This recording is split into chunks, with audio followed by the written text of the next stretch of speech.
Hey guys, welcome to the JW Untold Truth channel. Salvation of the Jehovah Witnesses is vital. The obedience that they have towards the governing body. Well, I can see the Jehovah Witnesses already putting comments there saying, no, that's a lie.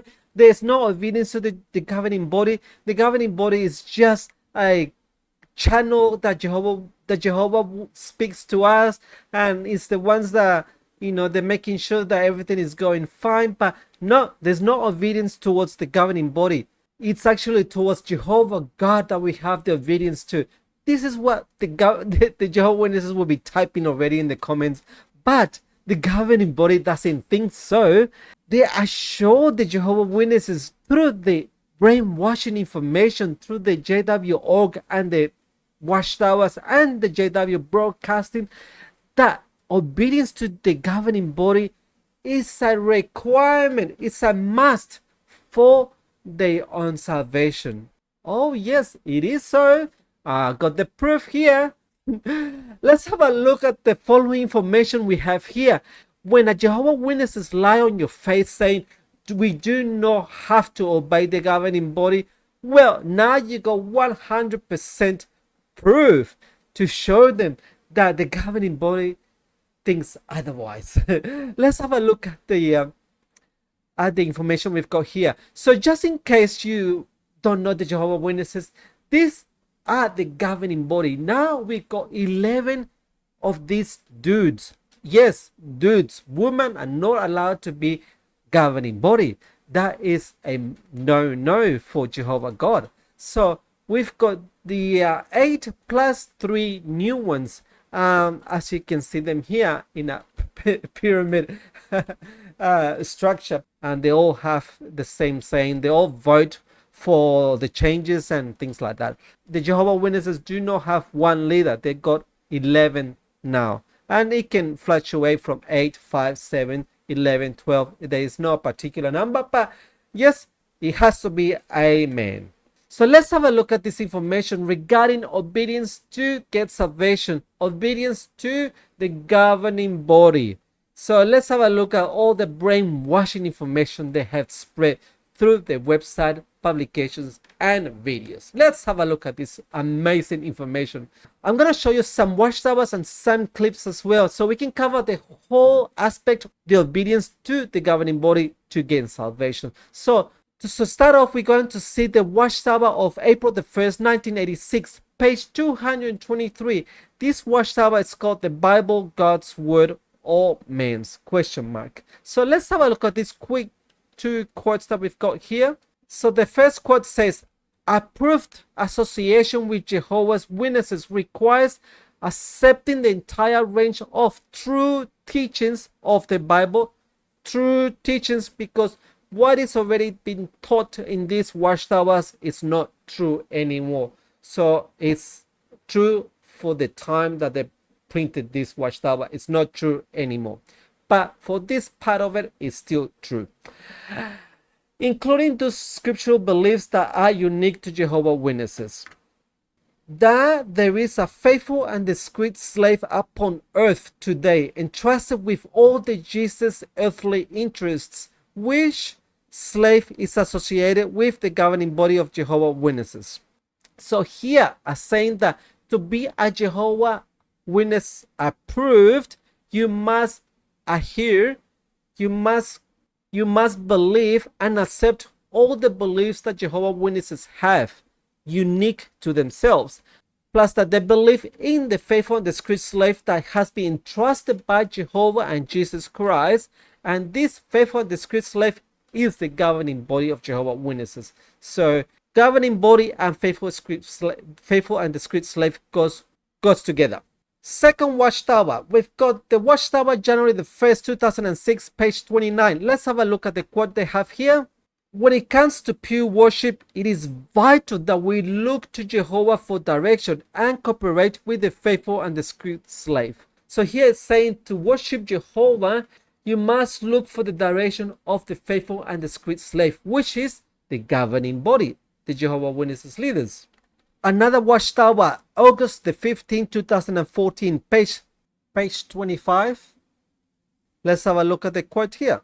In effect, Jesus also conveys Jehovah's voice to us as he directs the congregation through the faithful and discreet slave, again, the governing body. We need to take this guidance and direction seriously, for our everlasting life depends on our obedience. So here it's saying that the faithful and discreet slave and governing body, we need to take it seriously, because the everlasting life, which is the salvation, depends on our obedience to them.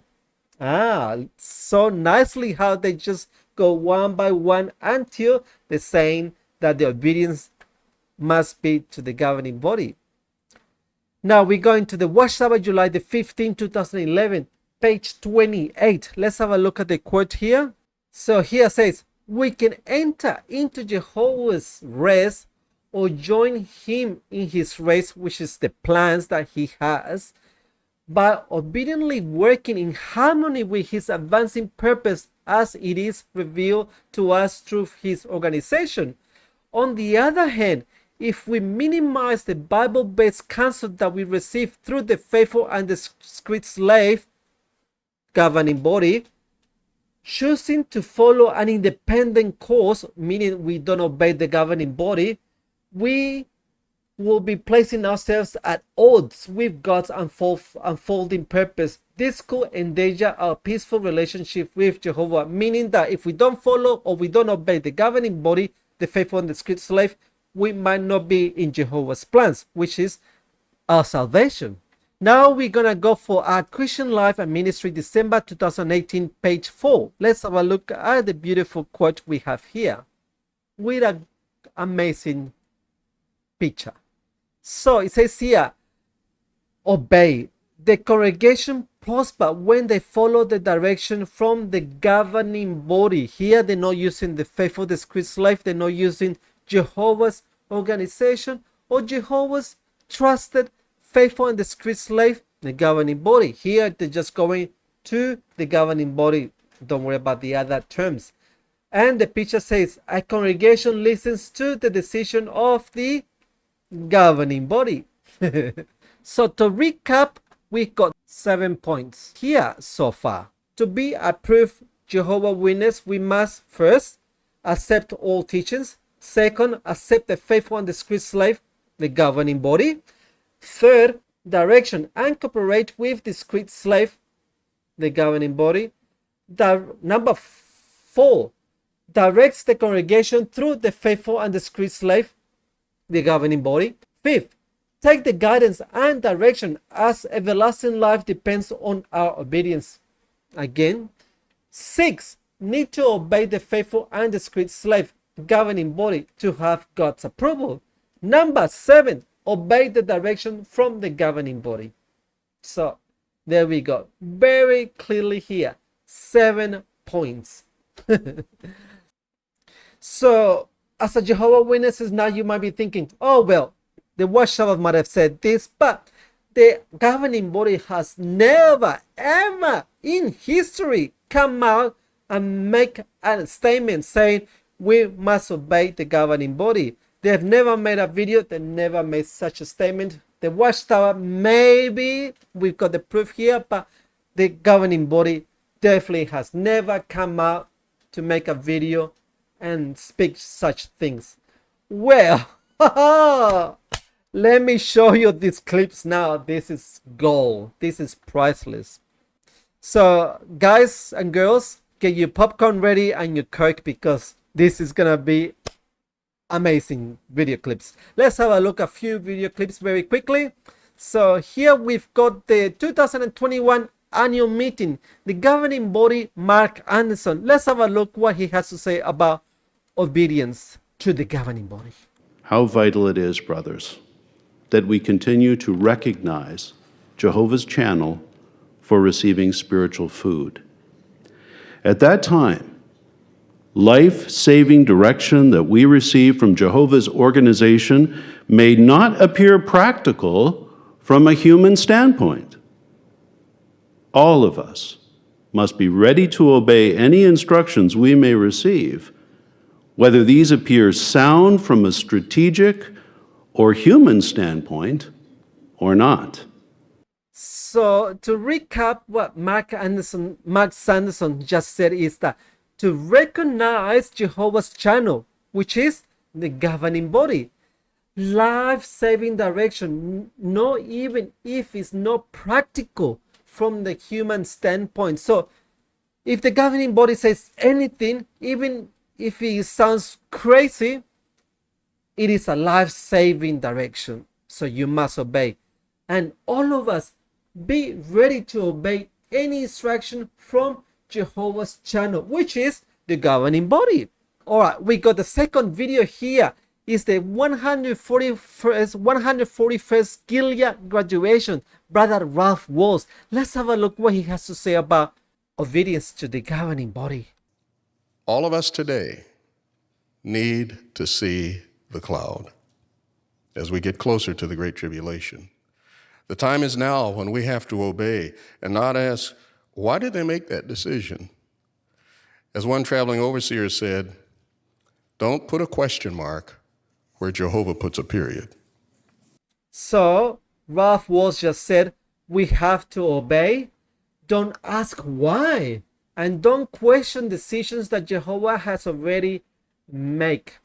And who tells us what Jehovah's decisions are if it's not Jehovah's channel, the governing body? Obey, obey, and obey. We got another video here. The brother Jimenez Van Selm, obedience is a protection. Let's have a look at this quick video of this brother. How do we benefit now from being obedient? Obedience, obedience, obedience, obedience, obedient, obedient, obedient. And a brother in Peru said, I feel now better prepared to be obedient to instructions yet to come. Well, you will agree that these expressions reflect how we all feel about the benefits of showing obedience. Obedience, obeying obedience. We need to be ready to obey. To obey, to obey, obedience, obey. Now, how does that apply to us? We too have to be well trained and ready to obey. Why?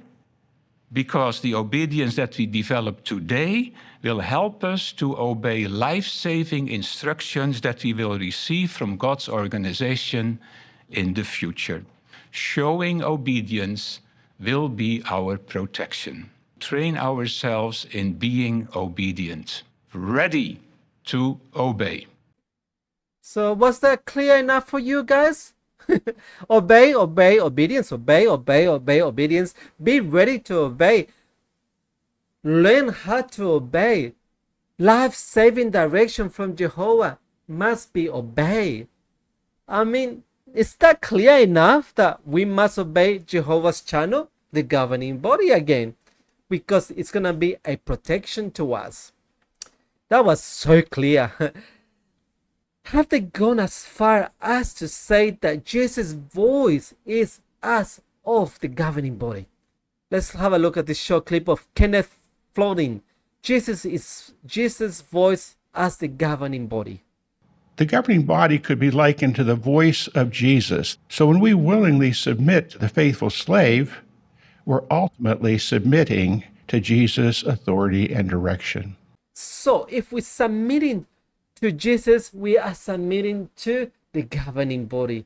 It's just the same as if we say we are submitting to the governing body, it's the same as submitting to Jesus. So we must obey what Jesus, aka the governing body, because it's the same voice.